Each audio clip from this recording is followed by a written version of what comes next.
And you're welcome along to Golf Weekly. We're very excited to be here. It's Joe Molloy here, Nathan Murphy alongside me. Hello. Good afternoon. And we're not in Peter Lawrie's house this time around. He is here in 3D for us anyway. Hello, Peter Lawrie. Hello, Joe. How are you? From the Peter Lawrie Academy. You'll know it as you come off the M50 by the giant statue of Peter Lawrie at the Temple Oak roundabout. I wish, lads. I wish. Why don't you do it? We're going to have a new venue now with the Dublin GAA coming in and closing me down. Are they and throwing you stuff out? like that. Eventually they will, yeah. Okay, but when you they don't decide what they're going to do. No. So where are you going to go? Don't know. I'm looking for land. Oof. I want to build a Top Golf in Ireland. What's a Top Golf? Top Golf is you see it in America where you go and you have like you not only do you have your bay, you have a little booth, and they serve alcohol, they serve food, they have music. I'll be honest. Yeah, I hate that. I know, because you're a golf perv, but a lot of people who don't like maybe golf. Was that it was the only word you could have went with? Yeah, I think it's the best one to go with. Absolutely. I think it's one we should go with in the future. Yeah. You're a golf perv. Yes, there you go. Okay, as are all the listeners, really. No, they're not. They're actually proper golfers out there. What? And they all love the pod, by the way. This is worse They than... all really love the pod. This is worse than that time John Hartson said you weren't a football man. Sorry, explain to me here what you're saying about me. How am I different to the listeners? Because you just are. You want a lesson over the radio. Oof. I guarantee you, lots of people listening are obsessed with their golf. Can I tell you, Peter? Go on. After 8 years of hacking around this bloody game, Yeah. I've crossed the threshold into single-figure golf. I know, so I heard. Sorry, Joe. What's your current handicap? 9.3. What letter did you get this week? And what's your current handicap? Well, we'll have to come to this. Oh, what's your current handicap? Well, I don't know for sure.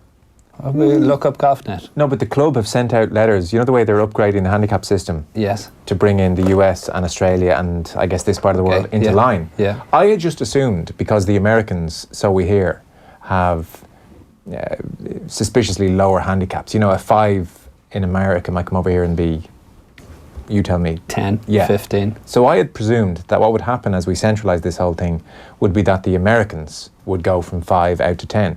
Whereas I did get an email from my club saying, look, this thing is coming down the road. We project X, Y and Z. And they gave a list of handicap ratings. And so me off 9.3 now would go out to 11 with the new system, which I was surprised by. Are you sure? No, I'm not sure. Does it depend on the slope of the course? Yeah, exactly. So it goes on the slope of the golf course. So this is why Killeen Castle will be a plus. course. Will be a plus, probably 2 golf course. So why is he gone down? So I would have thought if I'm off 9 at Killeen, I should be off 7 elsewhere. But I'm going into 11, no? No, because you'd be 9 on a standard golf course. Do you understand what I mean? So they haven't sloped Killeen yet. Okay. Even though we all know it's very difficult. So because Killeen is difficult, you're going to get a higher handicap. No. On other golf Playing in courses. Killeen. That doesn't work. No. So if I'm a 9 in Killeen, I told you it was a golf perv, didn't I? no, let's be serious, because a lot of people will be listening and their handicap's about to change. We'll do a piece on it when we get confirmation. And sorry, I didn't mean to go down this route. Nathan just dragged us into this quagmire. If I'm a 9 at Killeen, and that's a tougher course than most, championship course, brilliant course, say I go and play, I don't want to name another course now, but let's call it the Peter Lawrie course down the road, which is less difficult and more in keeping with the standard difficulty. Yeah. Surely my 9 at Killeen, to be will fair, be a 7. Yeah, will be a 7 at that. At the Peter Lawrie course. Yeah. But actually, the email I got suggested everybody at Killeen is going out the other way. Like I'll go from 9 to 11. People off scratch in Killeen will be going out to 1 or 2 kind of thing. Are they suggesting that your handicap in Killeen will be 11, but your handicap elsewhere might be 9? I don't think so. I didn't see that. I mean, this is all subject to confirmation. I may have misinterpreted the email. But I just thought it was like joyous that Joe, having spent the last 10 years trying to get down to single figures, the day after he gets down to single figures, gets a letter to say, you're going out to 11. I had about a week to enjoy it. So listen, back to the golf perv thing. Okay, come on now. Yeah. The last thing I want to do when I want to go and practice my golf is to stand beside a bunch of people who don't love the game, who are there to drink, who want to play music. I'm sorry. I won't be going there, Peter. Okay, but I think you got to realise, Peter, this is Joe Molloy. Absolutely. A lot of people like to enjoy their lives. You're correct. And, and have a bit of relax. Crack. Yeah. Have fun. Yes. I have chill out of an evening. I have great fun when I hold those birdies. Does Joe know? Can he spell fun? Oof. Wow, you're getting a battering. No, because I actually decided this year, right? I've actually decided to kick back. because Joe slagged me so much recently about my ability to coach the game of golf. Wow. And I just think it's time. I'm going to do a Boris Johnson on it. I'm actually going to come back, completely in the wrong and just decide, feck it, I'm going to go. So what are you doing? Well, I'm hitting back. He's admitted he's completely in the wrong here, and he's been incredibly harsh on me, which I appreciate. Do you know what you need to do, Peter? What? For your next venture, you need some innovation. And do you know who are leading the field in innovation right now, Joe? Go on. My good friends. Oh, here we go. My good friends in Ballyhonus Golf Club. Wow. This is actually disgusting what's happening here. This is me good. Doing good for the golfing community in rural Ireland, which has been destroyed by successive governments in this country. Why did you leave? If you care so much, why did you leave? Because I would have loved to have stayed, but there just wasn't the opportunities. How many off the balls are there down in Mayo? I don't know. Like, we could bring it down there for the amount of Mayo we do, but all I'm saying, Ballyhonus. Have you ever played Ballyhonus? No. Beautiful 9-hole golf course. Some say the best 9-hole golf course in Ireland. Wow. Haven't heard that, but go I'm on. not sure how many 9-hole golf courses there are in Ireland. Sutton, it is a Sutton's very nice. Very nice. Yeah, Sutton's 9-hole golf Sheep course. on the golf course? Rarely. I don't think I've ever seen a sheep on the golf course. Get on with it here, will you? Anyways, so Joe, on Saturday 19th of October, they're running a special event. It's called the Challenge Tour. And what they're doing is, they have 3 different challenges on the day. A long drive challenge, a long putt challenge, and a hole-in-one challenge. So you come along, you don't play your 9 holes or your 18 holes, you take part in the challenges, you pay to enter the 3 challenges or each challenge. Prizes in excess of €35,000. The main prize being a brand new Seat Ateca, Joe, if you get a hole-in-one. Ding-a-ling-a-ling-a-ling-a-ling. Amateur status. They're going to have Trackman fitting tent, which I know you're a big fan. That's very good. And you see, if you're in Spawell in Dublin, you can go there and everybody has Trackman. Yeah. Down the country, they don't get to see Trackman quite as often. Well, they can come up. They can go. Well, no, When they can just go to Ballyhonus. When they're coming up to the GAA matches and stuff like that. They're going to have celebrities there on the day from the GAA world, the golf world. Have you got a call? Not yet. And myself, Joe. I am also going to be there on the day. I don't know what I'm doing. I'm just going to hit a few balls and hope for the best. But it does mean if you're down around the country and you're at the Spawell Golf Academy and you can smash the ball 300 yards and you're not much good at anything else, here's an opportunity for you to win some serious cash. Check out Ballyhonus Golf Club's Facebook page. And there you have it, folks. What you've just heard there is somebody securing themselves lifetime membership of a golf course. Disgusting. I apologise for what's I'm giving happened. back. You know what? Radio should have Giving a face back. here because your face, Joe, is just... We're priceless. live, literally live right now online. I'm actually sickened by both of you after the opening exchanges of this podcast. Shall we go? You know when we were just going on air and Joe said, Peter, we're live. We're live. Do you know why he kept repeating it? Because we're actually live, which means everything you say right now, see that camera? Yeah. People are watching it right now. Hello, everybody. Can't be retracted. So, Just all be those careful. things you're thinking about saying about certain people. Okay. Don't say them. Right. Can I thank the show sponsors? Do you mind if I do that? Also great guys. Cala in Spain, the largest golf resort in Spain, Irish-owned, FBD Hotels and Resorts. They have 3 18-hole golf courses out there, located near Mijas, of course.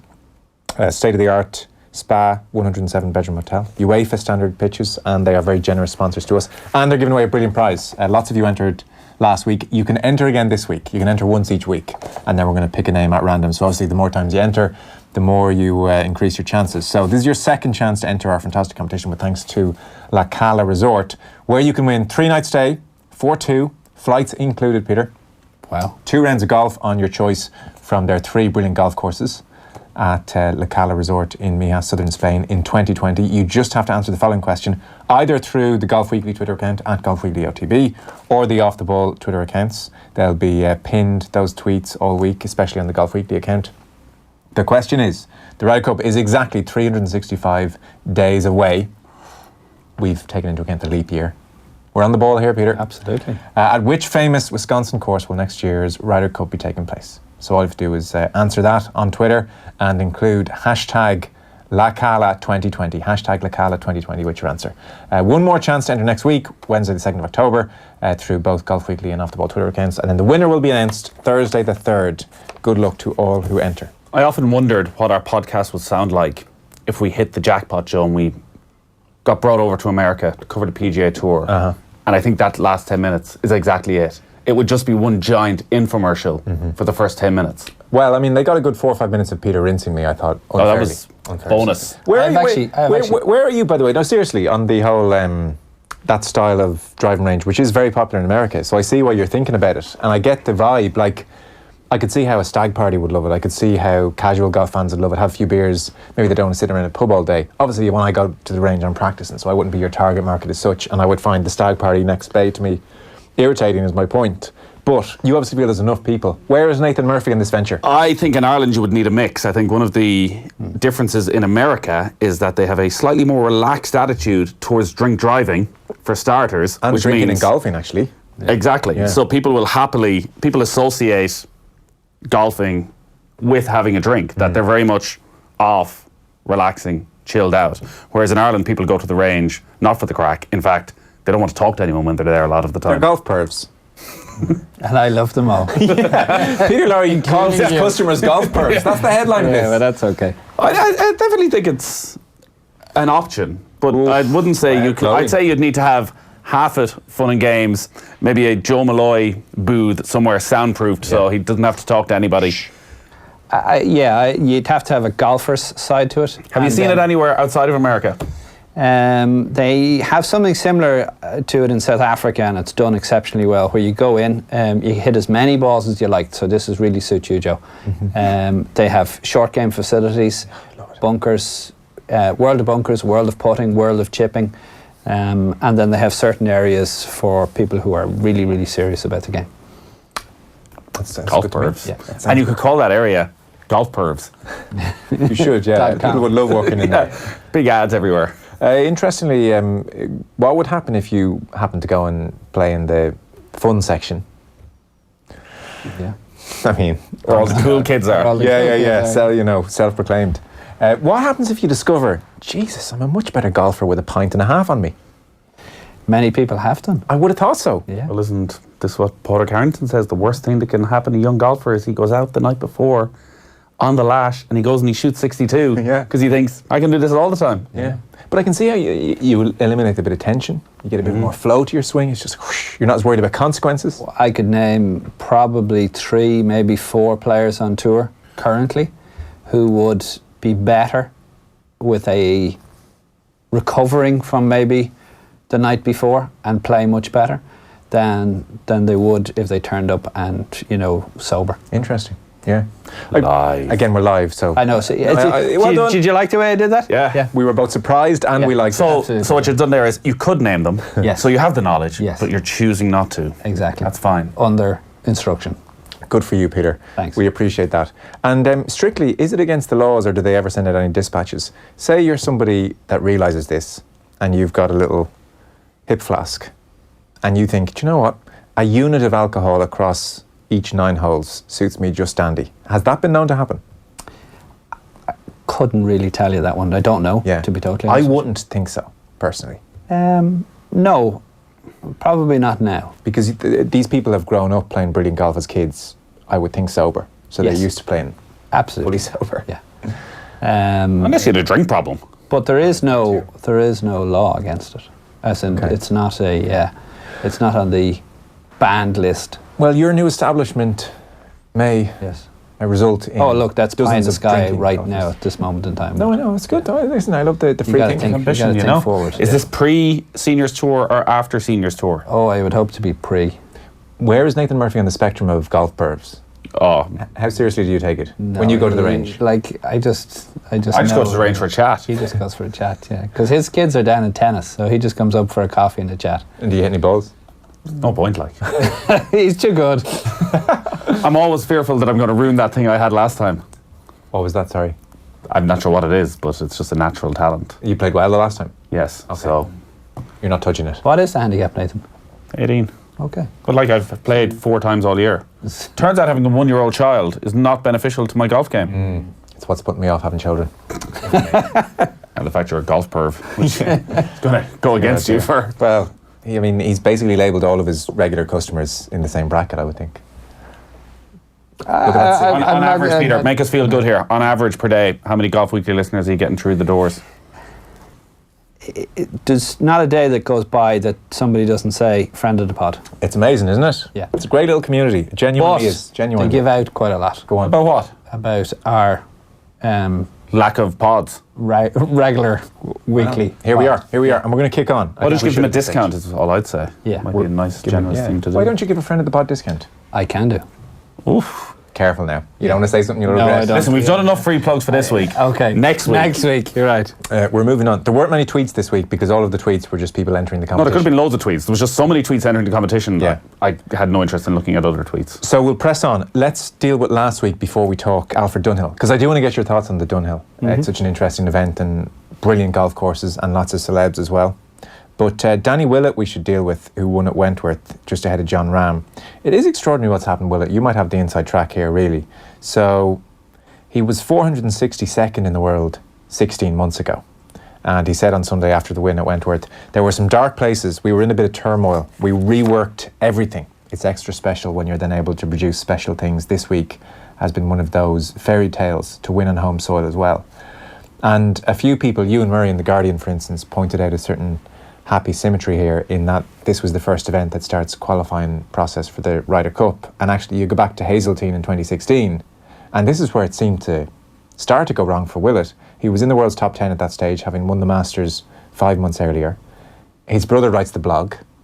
Whether that's connected to him having a terrible Ryder Cup debut or not, it's hard to know, but you know, 2 and 2 Certainly sometimes didn't help. Yeah, sometimes. Well, he 2 was and 2 hung out to dry. Yeah.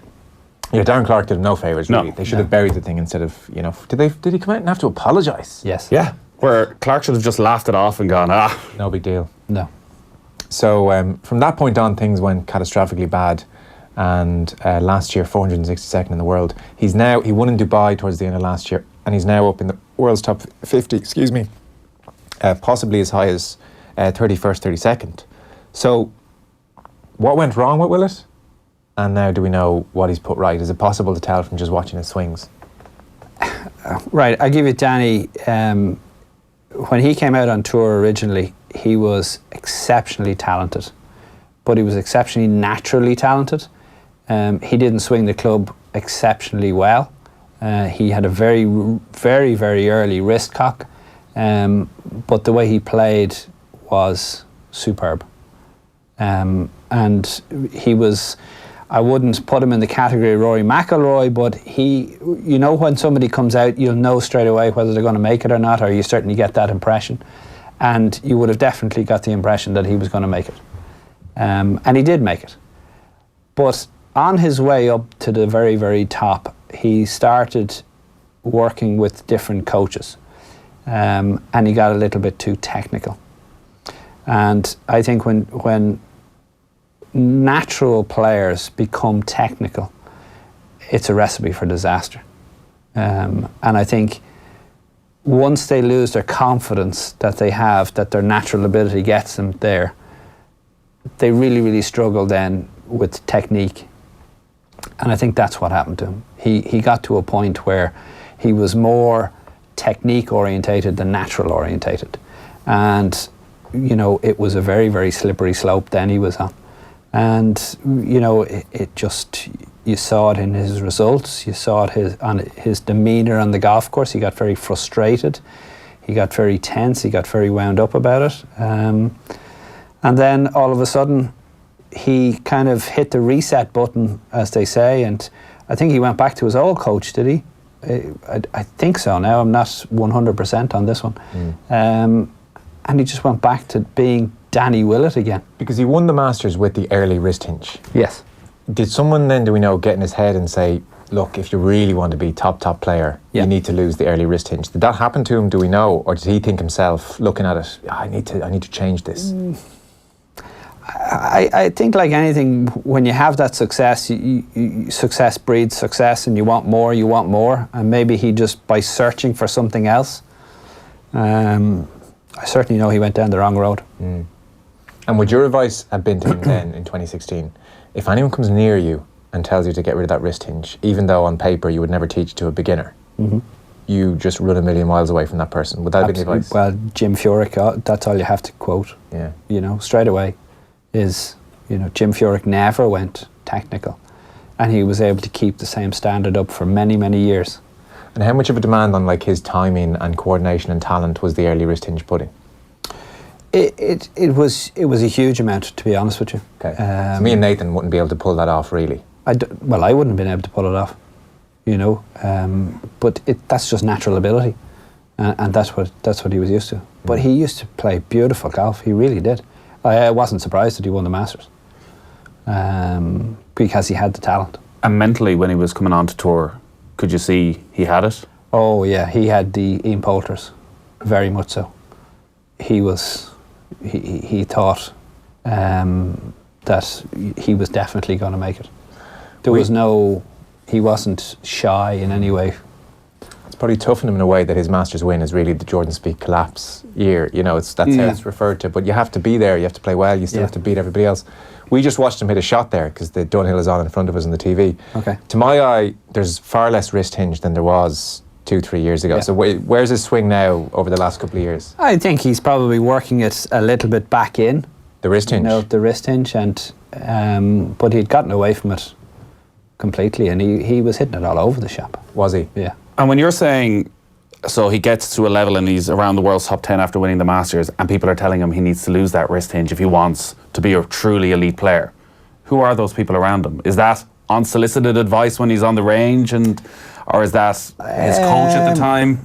Or is that himself wondering, is there another part of... Probably a little bit of both. He probably initiated it himself, right? Probably sought advice, going, right, what can I do here? You know, how do I get better, or how do I continue down the road that I'm in? And it turned bad for him, really. It's an amazing thing, really, the number of players who've got to the summit and then decided, well, now I need to do something to get better, as opposed to just saying to themselves, well, if I can maintain this for 10 years, I'll be thereabouts in lots of competitions. If I've been good enough to win a major, maybe I'll just pretty much keep things as they are. You know, Tiger did it worked out okay, but like whatever Tiger did, it was going to work out okay. Harrington kept playing around. Now, he argued that's how he got to that point, so playing around was his normal. There's a perverse logic there. Yeah, there is, yeah. There's different people, but it's also characters, you know, what type of character you are. Like, you see it so many times, like Danny, lovely fellow, and then as his career went on a trajectory upwards, he wasn't such a nice guy. And then he got to the very top. That's your experience of him. I just want to be fair to him. Well, absolutely, yeah. Well, I can give you loads of people who'll give you the similar story. But I'm just conscious he's not here to defend himself. Okay. So I take your point. Right. That mightn't be everyone's experience of Danny Willett, we should say. Exactly. Yeah. Right. And then when they lose it, they want to be everybody's friend. And by the time they come back down the ladder, then they actually can get back to themselves and back playing decent golf. But they really have to, you know, take that kind of nosedive for a while. Because I'll tell you, it's a story on behalf of myself. We played in Qatar one of the years, can't remember which year, but it was Danny was going well, actually. And he had this box in the players' lounge, and he was doing a charity skydive with his wife. And normally in a box like that, you'd make sure it was covered, and any money that goes into it, you know, nobody can see it. But anyway, there was nothing in it. I think there was a tea in it at the time, and there was talk that breakfast time in Thursday morning, breakfast that the thing was empty, and he probably wasn't that well liked around the table at the time. So of course I was eating my breakfast, and morning time probably wasn't my best time, and I was listening to this, so I just went, I banged the table like that, and I said, I tell you what, lads, I give him $1,000 if he jumps without the parachute. Right? Which of course got an absolute, you know, rupture of laughter. But it didn't quite help that one of the lads actually told him that I would. So myself and Danny didn't quite talk for about 2 months, but after that we got on grand. So, when is your time of the day?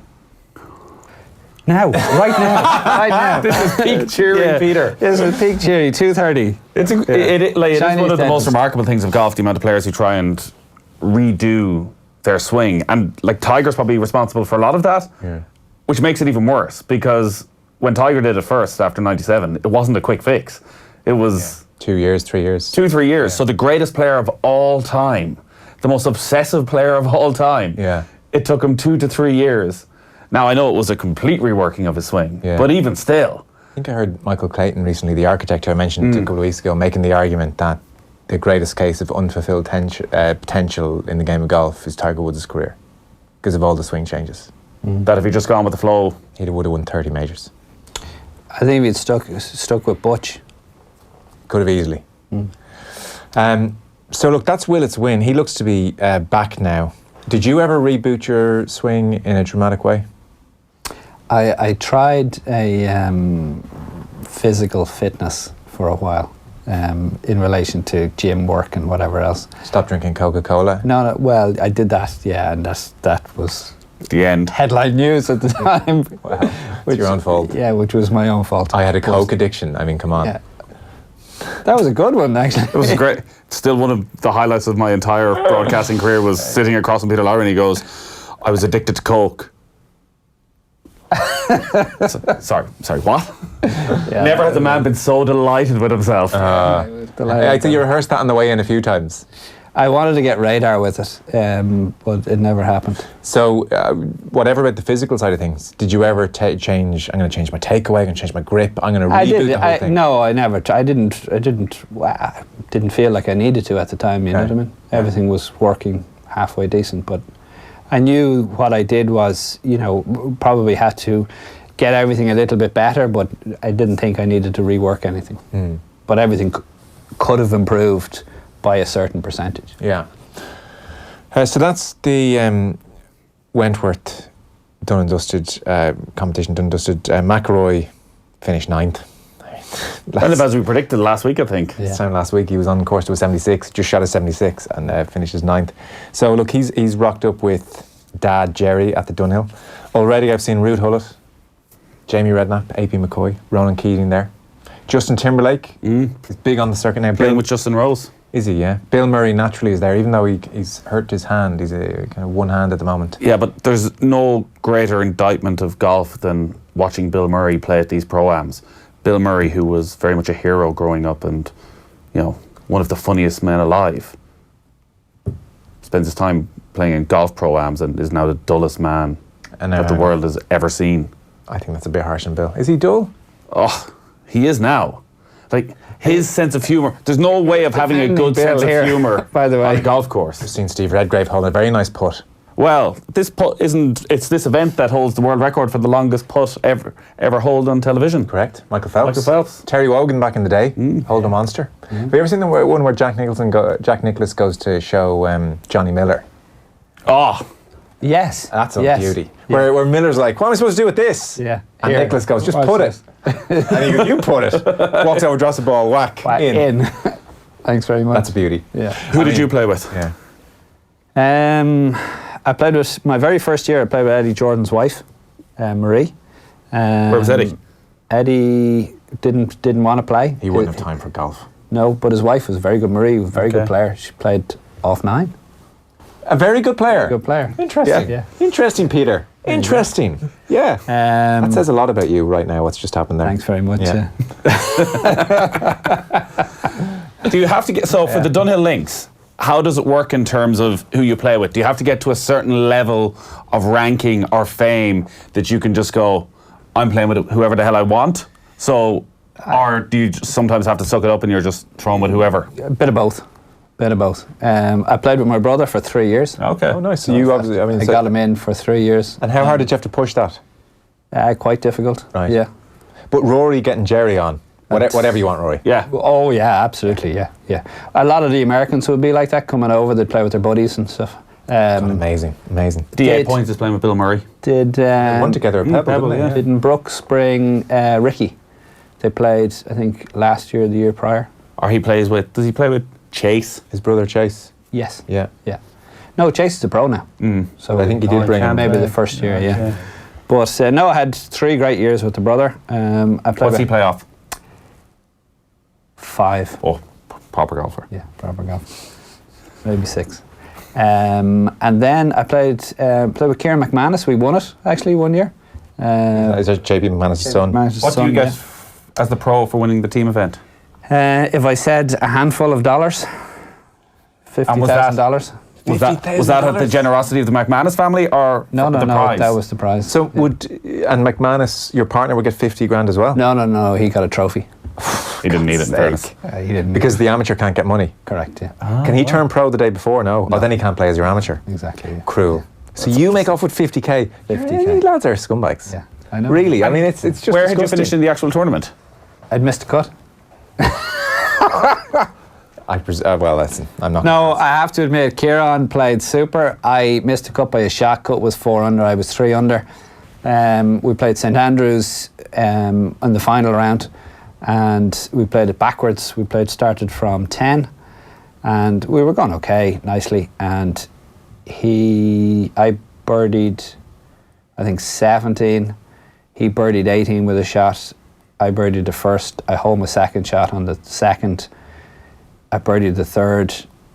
He birdied the fifth with a shot. We went from, just making the cut to winning. Are they off the same tees as you? No. No. They play quite a bit forward. How do they go around St Andrews? That's the one I'm most interested in. St Andrews is a nightmare, an absolute nightmare with playing in the Dunhill. Because it takes so long.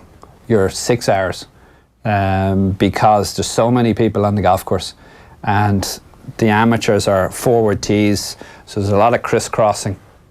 And you can imagine there's a few balls crisscrossing as well. Yes. But in terms of difficulty, because I look at St Andrews, I'm obsessed with St Andrews, I just have to play there at some stage. But I do look at it and I think, I'm sure there are subtleties and I'm sure you have to be on certain sides of fairways, but I look at it and think, it doesn't look too bad though. St Andrews for amateurs is one of the easier golf courses you'll play. Yeah, looks that way. Because the golf course there's out of bounds right and there's out of bounds left, but there's a whole big golf course in the middle. And there's fairways in the middle. So all you have to do on the way out is hit it left, and the way home, hit it left, and you're fine. So if you've got the hooks, it's the place to be. Okay. 50 grand? Yeah. And you didn't even play well? I did play well. You missed the cut. That doesn't mean I didn't play well, though. So, considering you had that success together, Yes. a great success, you won the Alfred Dunhill, like as an amateur winning the Alfred Dunhill. Yes. I presume you could just drop him a text at any time, he's forever in your debt, and you just go, the lads want to be out in the Dare Manor at 2 o'clock tomorrow. Boom. Well, I think Kieran would look after us in some shape Great. or form. Yeah. Great. Everyone wins. Fantastic. Tell me a bit more about St Andrews and playing it and why it's so good. It's like walking into a history museum when you get in there, especially the first tee and the 18th. Yeah, amazing. It's just absolutely, if you just close your eyes and think of all the stuff that you've watched on TV, and then think of all the stuff you haven't seen on the television, where it started from. I was there the year... It's just incredible. The year Paul Dunne went very well, and ultimately Zach Johnson won. They had that playoff, remember? Speed was going for the Grand Slam. Yeah. And I do remember standing looking at, just this square field of the first fairway and the 18th green, and you've got the clubhouse and you've got the hotel. What's the name of the hotel by the 18th fairway? Russell. Yeah, something like that. Russell. Something anyway. And just thinking, it was like one of the most beautiful picture, like sun setting, gorgeous evening time. Most people had gone, and the history of it. Mm-hmm. I was just thinking, this is just the most epic thing. It's Mecca for anybody who plays golf. Just to go there and even walk the golf course. You can walk it on a Sunday. I think golf course is closed on a Sunday. Spectacular. What's the locker room like? You never get into the clubhouse on the back of the first because it's for members who are of the Royal and Ancient. So the RNA are, but the clubhouse down, it's nice, but it's functional. Okay. You know what I mean? There's nothing museum like in the in the new clubhouse, as they call it. But they play three great golf courses in around for the Dunhill. They play Kingsbarns and Carnoustie. Now they have tried to get Carnoustie off the roster because it's too tough. Well, it's just too far away, and the amateurs don't like going there. Really, because the only time they ever go there is to play one round around it. They don't go and play a practice round, while the pros really have to play 3 practice rounds. Yeah, and is St Andrews approaching? I guess especially on a day where the wind doesn't blow. But I know that's true of most links courses. But even, kind of a standard 15-mile-an-hour wind maybe. Is it approaching the point for pros with modern equipment and ball where it's obsolete, where it's too easy? Like where it is, yes, very much so. Like they've tried to extend a couple of holes. I think they've made a Hames of 17. You hit from another field which is out of bounds, and then the galleries can't get around, so they have to move them around. It just. I don't like it, to be honest with you. It moves away from what it should be. But that's just equipment, and you regularly see 60, 61, 62, 63s around St Andrews now. You'd wonder is the turning point, maybe there is never going to be a turning point, but the Open Championship a couple of years' time, 2021 is in St Andrews, isn't it? Somebody goes around and shoots 59.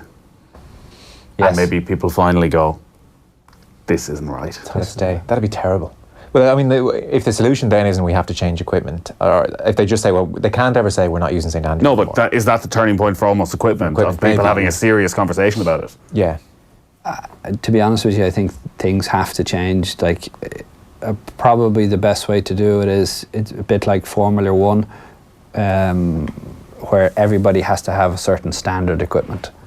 You can tweak it some way that suits you, but it has to be a ball that is pretty much everybody's using the exact same ball and everybody's using the same clubs or equipment.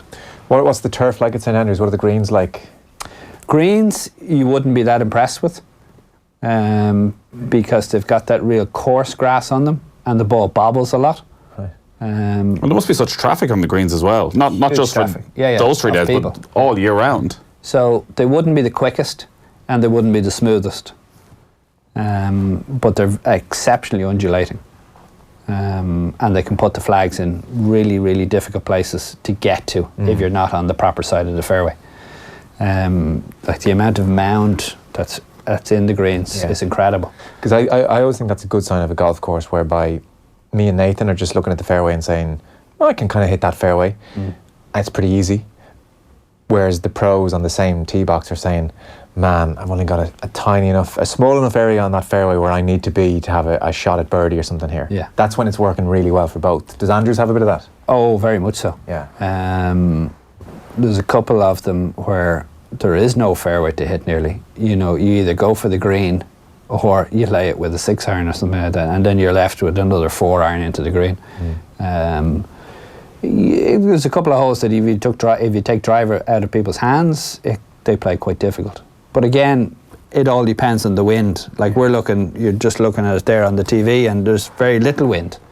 And if you play links golf courses, as you said, with little or no breeze, it's easy peasy. Is 18, was the prevailing wind behind you at 18 or against you? Anytime we played St Andrews, it was always off the right. Over your shoulder? Off your shoulder. So would you drive the green? You'd get close enough to it. I've never hit it on the green. But you'd get kind of up that left-hand side where you're kind of chipping up the green. Yeah. And the first is, you don't take driver off the first? No, you can't, because you'd run into the burn, which I've watched. Didn't Ross Fisher in the playoff hit it in the burn off the first tee? I know. Like real. Did Harrington hit it in the burn? Somebody in 2015. I think it was Ross Fisher in the playoff. Harrington went in a bush. Off the first... I was a Tiger in 2015. Was it? Somebody off the first tee in the first round went straight in there. Wow. It's noticeable the first round here. It's anyone who's played St Andrews who's on the leaderboard, basically. All in the top 10 bar 3 players. Yeah. So we've had a 63 at St Andrews, a 64 at St Andrews. Plenty of 66s as well. So that just shows where it is, I suppose, when the wind isn't blowing. If you played St Andrews today, you're on the leaderboard. Yeah. But it's, look... Still respected by the pros, though? Of course it is, yeah. You're not walking around going, God, this is a waste. You don't want to have to shoot around St Andrews. You know, a really low score. You want to be able to build your score in St Andrews. But if you go out with the thing that I need to shoot 65 around St Andrews, it plays quite difficult. Do they put the pins in easy positions to keep the amateurs moving this week? Because they have to have the same pin placements for 3 days, they have to put them in reasonably, accessible positions. Yeah. Because they can't manage 3 days of weather forecasting, so they have to put them in. Do pros like this event? I mean, I get that Justin Rose likes playing with Justin Timberlake. I get that Rory likes playing with his dad.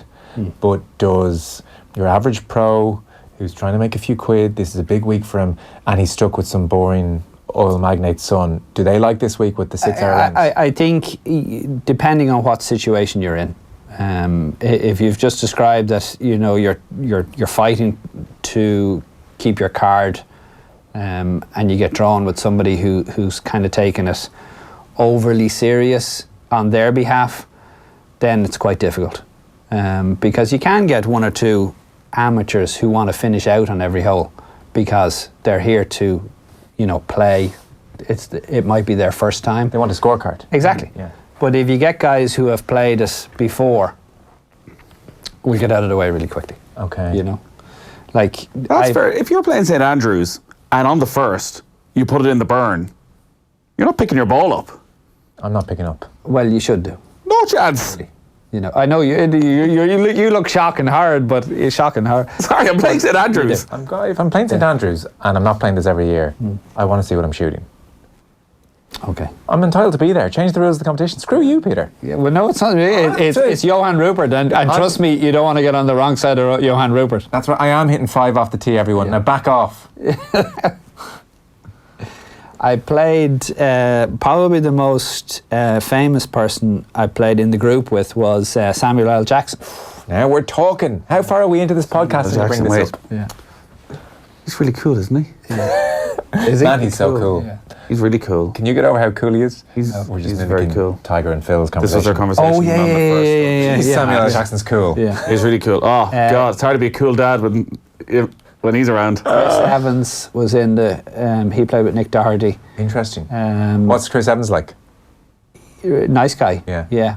Full of beans, like real lively character. Yeah. Energy. But he got thrown out playing off a funny handicap. They won it, and he was told he'd never be back, and has never been invited back. You're kidding. Yeah, that was a big story. Yeah. Was that 2-3 years ago? Wow.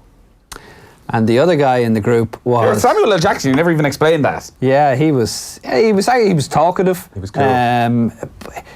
Really cool. He looked like a guy who struggled around the golf course, though. In what way? He struggled like he was, the way you see Tiger Woods, right? And after he's played a tournament, the next day you see him and he's struggling to walk, really. That's the way Samuel L. Jackson carries on. Okay. He's a decent golfer, though, isn't he? Yeah, mad keen too. Mad keen. Is he a golf perv? Yes. Right. Yeah. This is Sorry, there's the headline for the pod. Samuel L. Jackson is a golf perv. What are you? I used to be a golf perv. Oh, dear. Yeah. Who was the third person in the group? What's his name? He was in Ocean's 11 as the... Brad Pitt. No. The guy who ran the casino. Garcia? Andy Garcia? Yes. He plays a good bit of golf. Yeah, Andy Garcia. Do the amateurs have to be told sometimes, here, mate, frankly, you have no right to be losing your temper like that. You're not good enough to lose your temper like that. Calm it down. No, you wouldn't see an amateur lose the temper. They're pretty good about it. They are. The only time you'd see them, you'd have to say to them is, you've hit enough there, or pick it up, or whatever. Ouch. Did you tell Samuel L. Jackson to pick the ball up? No. How many is enough? Like, it's not, is it like Stableford kind of rules? It's Stableford, so it's best 1 score at each hole. So what they try and do is let the pro finish out, and if they can beat the pro, then they play until they can beat the pro. Not a fan of this format at all. If I'm playing Carnoustie and St Andrews, I'm not getting to put in half Look, lads, the holes. this is the thing, you know what I mean? Your 6 hour rounds, you're out there to enjoy it. So you actually want your pro to stink the joint out so that you can play all the holes? Well, you might, but... Well, it sounds like McManus got to play all the holes. He certainly did. And trust me, I was on his back the whole way. All I could see was 50 bags of sand. Are you allowed to read the putts? Yes. And I did. Did you? Yeah. And then you're allowed to pick the clubs and say, no, 6-iron, 100%. All that stuff's going on. Yeah. Now, everybody has a caddy. Sure. But some of the caddies there now would be, they'd be average enough. You know? So you might be saying, they might be telling their pro or their amateur to hit 6-iron when you know they've no chance of reaching the green with 6-iron. And you say, right, hold it. Or they give them the driver off the tee. That's the worst thing of all. Every hole is like they hand the amateur the driver, and you think, what are you doing? Just chip it down the fairway. So is your trophy for winning the Dunhill Links, is that beside your Spanish Open trophy? I didn't get a trophy. So you don't... He just got 50 Gs. Yeah. Yeah, there probably was a trophy. He's like, I couldn't care less, I'm out of here. Job done. I have that, yeah. Oh, dear. Yeah. So there we are. That is Dunhill. Any other final thoughts on the week that's going on there? No, golf is quiet, isn't it? Or it feels quiet. A little bit. Just to mention, over in Napa, California, they are taking part in the Safeway Open. Good field for this. Sorry, I'm not going to scoff at this one. We have Justin Thomas, Patrick Cantlay, Adam Scott, Matsuyama, DeChambeau. They're your top 5 in the betting. That's okay. Snedeker's there, Francesco Molinari, Mark Leishman, Phil Mickelson at 50-1. Phil Mickelson. Did you see the Twitter ad about the skins match? Yeah, the WhatsApp group. The WhatsApp group. But you see, we laughed at it. But then Rory tweeted that this is exactly how a conversation would go if we were talking about this. It's a shocker. So maybe we just don't understand. Give us a lift. It's worth watching if you want to watch it, I suppose. Who's Aurora there that's leading the amateurs now alongside Russell Knox? No idea. Don't know. Phil Mickelson has turned up. He was playing with Steph Curry in the Pro-Am. The weight loss program he started at the Open in July is nearing completion. He is now back to the top end of what he weighed when he was at Arizona State in the early 90s. He has lost just over 2 stone, 30 pounds at the age of 50, give or take. He's a year short. It's hard to lose that kind of weight at that age. Yeah. Is the man eating? I don't know what he's doing. Every time I see him, he's got that big thing of coffee for his arthritis in his hands. Actually, I saw his Larry David fireside chats. It looked to me like his hands were very swollen. Feels that the arthritis was... Right. But I could have been projecting, you never know. So he was talking about the last year of his career. It seems like he's really motivated here, Phil, you know? So he won at Pebble Beach last year. Since then, in his 16 events after Pebble, he's had one top 35 finish. Said, the worst 6 months of my career, but I'm determined to fix it. I wasn't mentally sharp or focused the last 5 or 6 months. It led to some very poor play. I'm taking a bit of a different approach this time. I'm not going to put as many hours in. I'm going to try to be more focused when I do put time in and enjoy it a bit more, see if that turns it around. And he's going to make a real go of it. Like, he's no intentions of going Seniors Tour and trying to hoover up some majors there. This is, by the way, with the Ryder Cup qualification process starting, this would be him, if he doesn't get in, missing a first Ryder Cup since 1993. Wow. That's insane. But like, how could you be in the right frame of mind if you've lost that much weight and drinking that amount of coffee? Like, surely you're on the golf course. He wasn't in the right frame of mind pre that. I think the weight loss is him. That is him showing I have a renewed level of focus. Wow. I keep saying the word reboot ever since your interview with Michael Owen. Why did I say reboot? No, the book's called Reboot. The name of the book. I never realised it was such a good advertisement. It feels rebooting things. No, the weight loss I think is part of him saying, right, Phil, got to get serious here. Winged Foot, the US Open is out next, isn't it? He went well there before. Don't remember. Yeah. A year away from the start of the Ryder Cup? Yeah, to the day. Can Phil Mickelson turn it around at his age? What do you think? I don't like the weight loss thing. Do you not? No, it happened to... the person that springs to mind the most is Darren Clark. But Phil was at this weight originally. Like, he hasn't gone to a weight he never played at. He's just lost 2 stone. It's not... He's lost the 2 pudge. stone at 50, though. He's lost the pudge. Yeah, but I think you need that pudge when you're that age. Do you? Yeah. I don't. Warmth. He looks strong. Right. Have you seen him, that picture of him on the beach? Yeah. It wasn't like a frail 50-year-old body. No. Norman had the same thing and he just disappeared. Greg Norman. Lost weight? No, he He was was ripped. He was ripped. Still is. Yeah. They were putting up pictures of Norman naked next to Koepka naked. And Norman won hands down. Just the golf perv now. Actually. Sorry, I proved my case. There it is. It's over. You haven't proved End anything. of podcast. That would just make me a perv. Okay. It is. And Norman is in unbelievable shape. Oh, sensational. So we all saw them. We just didn't want to talk about them publicly. Yeah. Here, I don't know. I have no problem with the weight loss. I think it speaks of a newfound focus. Okay. We'll wait and see. Well, considering how much of a mess he was at the Ryder Cup last year. Yeah. He won't want that to be his legacy. No. So he's playing in plus, that. is he a good Ryder Cup person to have over the last couple of years? Interesting. You know, is he good for the team? You're talking Tom Watson, etc. Yeah.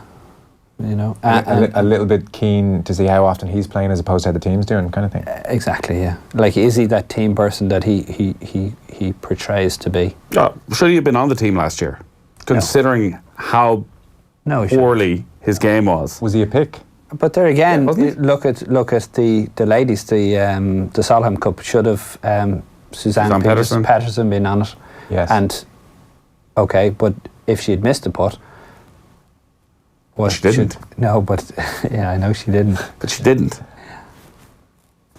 I said if she did. But she didn't. I know. So you're still trying to say she shouldn't have been a pick, I'm not saying she shouldn't have been a pick. But you're saying if she missed the putt. I'm just making the point that there was somebody who hadn't played any golf, got picked and performed, and we look at Phil, who did get picked and played brutal. Yeah, and caused argy-bargy and all the rest. So. Lost his game. Well, to be fair, I don't think he caused argy-bargy in Paris. Right. But certainly Tom Watson era. But was he not a bit... was there not an article about why he wasn't playing one of the days or why he was left out and he shouldn't have been left out? Okay. He wasn't too happy about it. Look, maybe, but you need people who want to play and are... let me at it. Yeah, but I think if you're in a team event, you should be go team. I take it you would have loved to get to a Ryder Cup. Was it something that you were... Yeah, I would have loved it, yeah. Even that Savvy Trophy would have been great. I'd play my daughter on that one. Why, you would have been in? Yeah, I would have played in it. Where, at the Heritage? What age is Elizabeth now? 10. The other two were at home. She was being born. I stayed at home, missed the German one, which was top 60 played in it, and I was top 60 at the time. All I had to do was turn up, get me money, and I was on the team. It's not Elizabeth's fault, I think, Peter. Absolutely. But anyway, I didn't turn up. I was a good dad. Stayed at home, mind the other two, and didn't make the team. Dear God. C'est la vie. Ouch. Well, c'est la vie, but yeah. I'm sure they thank you for it every day. Yeah. Absolutely, yeah. So look, we're pretty much done. We'll keep an eye on the Dunhill. We are here with thanks to Cala, Spain's largest golf resort, Irish owned by FBD Hotels and Resorts in Mijas. 3 different courses, UEFA standard training pitches as well. We'll have to get out there and try and play sometime. Hey Joe, the good people of Ballyhonus have been in touch. Oh my God. Do you know who's a member of Ballyhonus Golf Club? You. Go on. As of half an hour ago. I'm not a member of Ballyhonus half an hour ago. I was doing this as a good thing for the good people of Ballyhonus. That will be taxable and I will highlight it to the revenue. Very cost-effective rates down in Ballyhonus because 9-hole course in a, Get on with it. Get on with it. Emmett Kane is a member of Ballyhonus Golf Club. Worse and he's by the invited us down to do the pod, Joe. Gets worse by the minute, Emmett. Curly's Bar in Ballyhonus. I've played Cala, by the way. Oh yeah? Yeah, I was down there many, many years ago. As a training when I was in UCD. Went down there, played, stayed in Sunset Beach Hotel, which was owned by FBD at the time. So that was my training ground. Yeah. Well, if we meet Mr. Emmett Keane, then we might get down there to Ballyhonus. Is it? There's no FBD hotels in Ballyhonus. Ballyhonus, is that? It's not Links or anything, is it? I'm not too sure where Ballyhonus is. I don't know where it is. I've never been to Ballyhonus. I thought you were from Mayo. You certainly claim to be every September when they get to an All-Ireland final. And you don't know where Ballyhonus is? Not really. I mean, you can have spent a lot of time at Mayo where they haven't been to every town. Yes. Come on. Do you know where Ballyhonus is? I do. Well, he's been there. No, I don't. Who has? Peter just said you played there, no? No, Cala! I played Oh, Cala. Cala. I mistook up that whole conversation. He went to Ballyhonus. He wasn't actually listening. He wasn't for his golf training. It's on out. It's on Eastmail. It's on the border of Roscommon and Galway. Yeah. Yeah, no, I was never... So it's not a links course, not near the sea at all. Very good. Well, listen. But a beautiful 9-hole parking. Yeah, you mentioned it. We're done. Shameful spectacle is being brought. I'm giving the listeners an opportunity to go and... You are, yeah. With a prize. Good man. Okay, that's us done. We'll try and be back next week, usual time, and we'll see you then. Good luck.